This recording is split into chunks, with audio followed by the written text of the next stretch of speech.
La carriole grinçait, ses roues soulevant la poussière du chemin.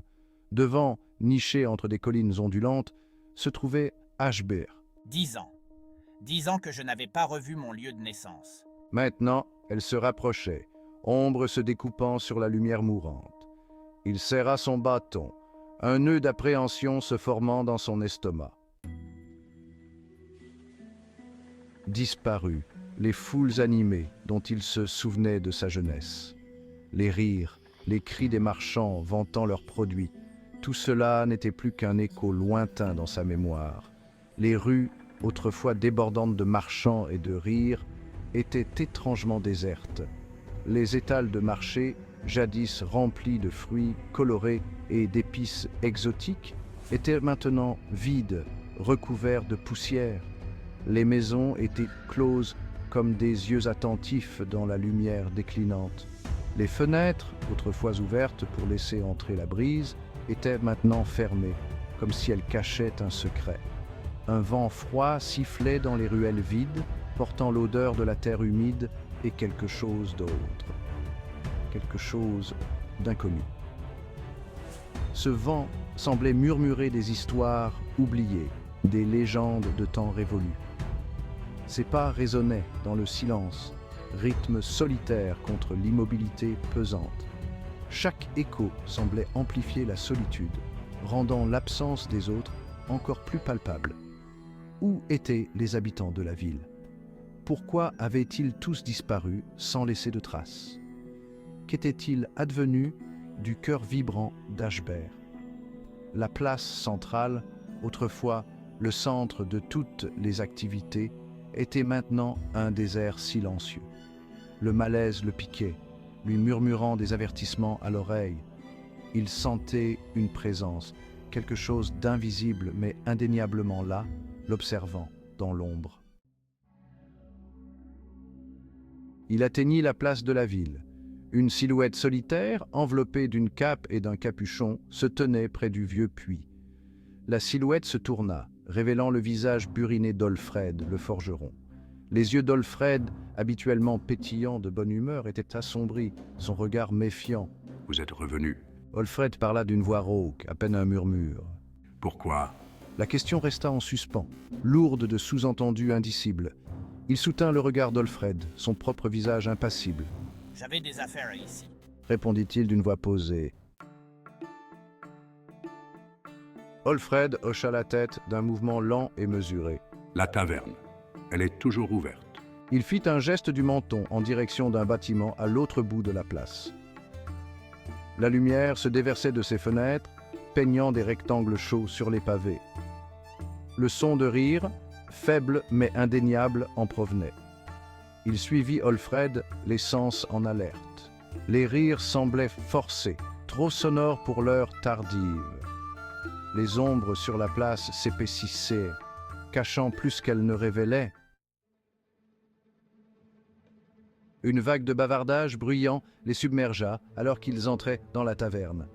L'air était épais de l'odeur de la bière, de la viande rôtie et de quelque chose de métallique qu'ils ne parvenaient pas à identifier. Des hommes et des femmes à l'air rude se pressaient autour des tables, la voix forte, le regard méfiant. Il sentait leurs yeux sur lui, l'évaluant, le jugeant. Des murmures, étouffés et précipités, suivirent leur progression dans la pièce. Il les ignora, son regard balayant les occupants, cherchant quelque chose, quelqu'un. Olfred le conduisit à une table nichée dans un coin sombre. Alors qu'il s'asseyait sur le banc de bois rugueux, une silhouette se détacha de la foule et s'approcha. Grand, avec un sourire sardonique et des yeux aussi perçants que des éclats de glace, l'homme dégageait un air de menace tranquille. « Tiens, tiens !» lança l'homme d'une voix basse et traînante. « Regardez qui a décidé de nous honorer de sa présence. Cela fait un moment, Arthur. » Arthur. Le nom flottait dans l'air, écho oublié d'une vie passée. Un nom qui portait le poids des souvenirs, des batailles et des amitiés perdues. Dans cette taverne, où le temps semblait s'être arrêté, ce nom résonnait comme un fantôme du passé. Il soutint le regard de l'homme, son propre visage impassible. Les yeux de l'autre homme étaient perçants, cherchant à percer les secrets cachés derrière ce masque de neutralité. C'était un duel silencieux, une bataille de volonté où chaque regard était une arme. Sébastien, reconnut-il d'une voix neutre. Ce simple mot portait en lui une multitude d'émotions refoulées, des souvenirs d'une époque révolue. Il pouvait sentir le poids d'innombrables yeux sur eux, les clients de la taverne observant leur échange avec un mélange de curiosité et d'appréhension. Chaque murmure, chaque regard ajoutait à la tension palpable dans l'air. C'était comme si le monde entier retenait son souffle, attendant le dénouement de cette rencontre. « Tu as changé » commenta Sébastien, son regard s'attardant sur le bâton appuyé contre la chaise d'Arthur. Ce bâton, symbole de pouvoir et de sagesse, semblait raconter une histoire à lui seul. « Tu as grandi » Son ton était moqueur, mais il y avait une lueur étrange dans ses yeux. Une lueur qui parlait de respect, mais aussi de méfiance. Comme s'il voyait en Arthur non seulement un vieil ami, mais aussi un potentiel rival. Du respect? De la méfiance? Peut-être un mélange des deux. Les yeux de Sébastien étaient un miroir de ses pensées conflictuelles, un reflet de la complexité de leur relation. Accord silencieux. Toi aussi. L'air crépita d'une tension inexprimée. Les rires dans la taverne s'étaient tus, remplacés par un silence tendu. Ils étaient le centre de l'attention, deux prédateurs se tournant autour dans une cage d'yeux attentifs. Puis-je vous offrir à boire? Alfred s'éclaircit la gorge, brisant l'impasse. La question était une formalité, un moyen de désamorcer la situation. Arthur et Sébastien le savaient tous les deux.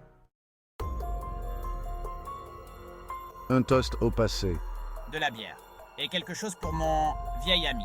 Son ton était sardonique, mais il y avait un courant sous-jacent de quelque chose d'autre. Un défi, une invitation. Toujours aussi généreux, Arthur, aux vieux amis. Sébastien laissa échapper un petit rire, un grondement sourd dans sa poitrine. Ses yeux, cependant, brillaient d'une lueur froide et calculatrice.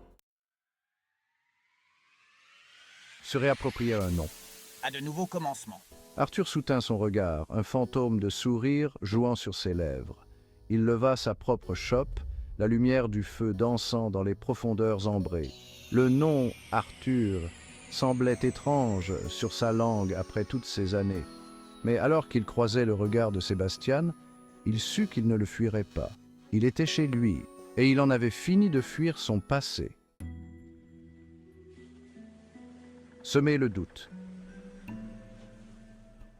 Alors que la nuit avançait, Arthur se retrouva partagé entre familiarité et malaise. La taverne, avec ses murs de pierre et ses poutres en bois, lui rappelait des souvenirs d'enfance. Mais quelque chose avait changé. Les rires et les chants qui autrefois emplissaient l'air étaient remplacés par des murmures et des regards furtifs. La taverne, autrefois un lieu de chaleur et de camaraderie, ressemblait désormais à un repère de vipères, ses occupants observant chacun de ses mouvements.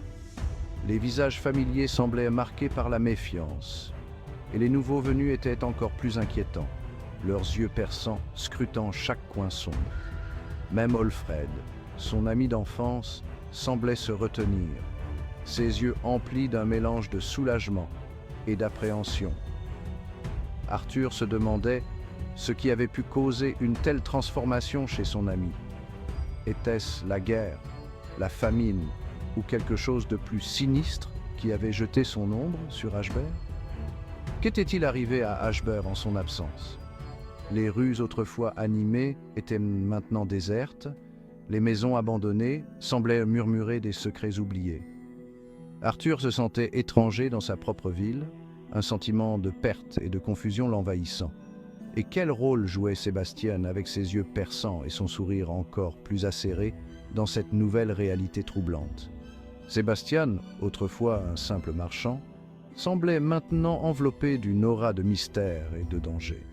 Arthur ne pouvait s'empêcher de se demander quelle machination se tramait derrière ce sourire énigmatique. Une chose était certaine, les réponses, comme les ombres dans les coins de la taverne, recelaient des secrets qu'il valait mieux ne pas déranger. Chaque ombre semblait cacher une histoire, chaque murmure portait un avertissement. Arthur savait qu'il devait avancer avec prudence, mais la curiosité et le besoin de vérité le poussaient à aller de l'avant. Mais Arthur, qui n'était plus le garçon qui était parti il y a toutes ces années, était déterminé à les découvrir. Il avait grandi, forgé par les épreuves et les batailles, et il n'était plus le jeune homme naïf qu'il avait été.